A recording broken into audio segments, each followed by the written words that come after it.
Democrats are calling President Obama's plan to avoid the fiscal cliff an opening bid. Some Republicans have different words for it: joke and fantasy. The fiscal cliff deadline is now just 32 days away, and Major Garrett is at the White House, and he reports on the president's plan and the strong reaction it got from Republicans on Capitol Hill. Major, good morning.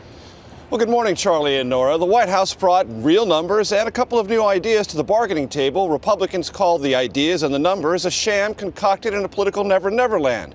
Democrats called that reaction phony partisan outrage. So much for a week of work here in Washington to avert the fiscal cliff.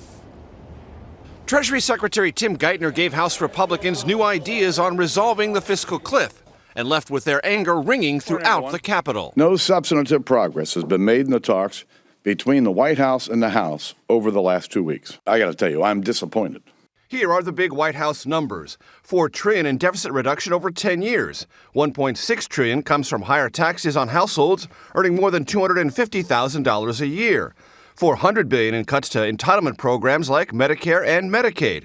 And there's also $50 billion in new stimulus spending next year for infrastructure. There's another idea, and Republicans find it particularly galling: a permanent ceasefire on raising the debt ceiling, now $16 trillion, that would allow it to rise automatically. Republicans used the debt ceiling last year to extract spending cuts, and they don't want to give up that leverage. There's a lot of things I've wanted in my life, but almost all of them had a price tag attached to them.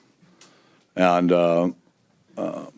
if we're going to talk about the debt limit in this, then there's going to be some price tag associated with it. The White House still seethes over last year's debt ceiling fight and doesn't want to see a replay. Asking for that a political price be paid in order for Congress to do its job to ensure that the United States of America pays its bills and does not default for the first time in its history is deeply irresponsible.